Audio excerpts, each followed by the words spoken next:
போரில் ஜெயிப்பது மட்டுமே முடிவு என்றும் தோல்வியுற்ற இராணுவத்தை எந்த நாடும் மதிக்காது எனவும் ஓய்வு பெற்ற இராணுவ அதிகாரியான மேஜர் மதன்குமார் தெரிவித்துள்ளார். சென்னை பள்ளிக்கரணையில் உள்ள தனியார் கல்லூரியில் 26ஆம் ஆண்டு கார்கில் போர் வெற்றியை நினைவுகூரும் விதமாக தீஷா பாரத் அமைப்பு சார்பில் மாற்றத்தின் சாம்பியன்கள் என்ற தலைப்பில் விழா நடைபெற்றது. இந்த நிகழ்வில் கார்கில் போர் வெற்றியை நாடகம் மூலம் அரங்கேற்றம் செய்த 11 கல்லூரிகளைச் சேர்ந்த மாணவர்களுக்கு சான்றிதழ் வழங்கப்பட்டது. இதில் ஓய்வு பெற்ற இராணுவ அதிகாரியான மேஜர் மதன்குமார் கலந்து கொண்டு கார்கில் முதல் ஆபரேஷன் சிந்தூர் வரையிலான இந்திய இராணுவத்தின் அனுபவங்களை மாணவர்கள் மத்தியில் எடுத்துரைத்தார். குறிப்பாக இந்திய இராணுவத்தின் வெற்றிக்கு பல துடிப்புமிக்க இளைய வீரர்களின் உயிர் தியாகம் முக்கிய காரணமாக இருந்ததாக தெரிவித்தார். இந்திய ராணுவத்துக்கு ஒரு பதிலடி கொடுக்க வேண்டிய சூழ்நிலை வருது. அன்னைக்கு நமக்கு 3 கண்டிஷன்ஸ் இருந்துச்சு. எல்லையை தாண்டி போகக்கூடாது, பாகிஸ்தானுக்கு உள்ள தாக்குதல் நடத்தக்கூடாது, நம்ம ஏரியாவில் தான் தாக்குதல் நடத்தணும், அதிகமான வெப்பன்ஸையும் யூஸ் பண்ணக்கூடாது அப்படின்ற மாதிரியான ஒரு சுச்சுவேஷன் அந்த வார சண்டை போட்டு நம்ம எடுத்துகிட்டு வந்தோம். அன்னைக்கு அந்த முடிவை வாஜ்பாய் அவர்கள் ஏன் எடுத்தாருன்னா, as a country's leader, he always put the country's growth first. இந்த நாட்டை எப்போ வேணால் நம்ம ஹேண்டில் பண்ண முடியும். அதுக்கு தேவை ஒரு வலிமையான பொருளாதாரம், ஒரு வலிமையான நாடு. அந்த வலிமையான பொருளாதாரத்தை நோக்கி நம்ம போகணுமே தவிர தேவையில்லாமல் ஒரு போருக்குள்ளே போகக்கூடாதுன்னு சொல்லி எல்லாத்தையும் கவுண்டர் பேலன்ஸ் பண்ணி எடுத்த ஒரு முடிவு.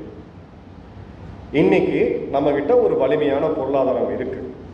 ஸோ சில லிபர்ட்டிஸ் நம்ம எடுக்கிறோம். அன்னைக்கு உலக நாடுகள்கிட்ட நம்ம சொன்னோம், இந்த மாதிரி எங்களுக்கு தவறாக நடக்குது, இவங்க உள்ளே வந்திருக்காங்க, ஊடுருவி இருக்காங்க, பாகிஸ்தான் ஒரு அக்ரெசர் அப்படின்னு சொல்லிட்டு. இந்த முறை பாகிஸ்தானை அடித்து துவைச்சி காய போட்டுட்டு அதுக்கப்புறம் உலகத்துக்கு சொன்னோம் நாம் என்ன இப்போ பண்ணியிருக்கிறோம் அப்படின்ட்டு.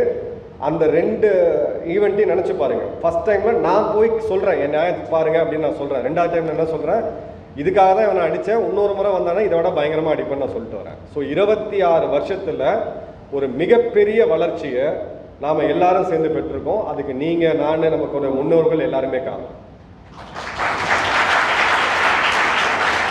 Second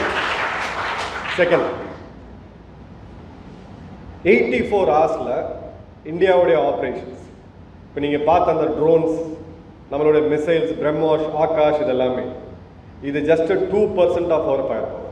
just 2%. கார்கில்ல இருந்த மிகப்பெரிய பயம், Bill Clinton then US president, அவர் ஒரு ஆட்டோபயோகிராஃபி எழுதினார். அதில் ஒரே ஒரு இதை மட்டும் கூகுள் பண்ணி அந்த பேஜ் வரும்.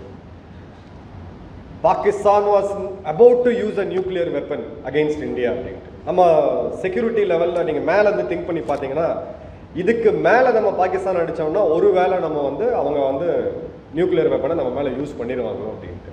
அவங்க வச்சுட்டு இருக்கக்கூடிய நியூக்ளியர் வெப்பன் ரஃபாக ஒரு 4 குண்டு இருந்துச்சுன்னா சென்னையாக இருக்காது. It's a disaster. ஸோ அதை நம்ம பண்ண விடக்கூடாது அப்படின்றதுக்காக ஒரு தயக்கம் இருந்துச்சு.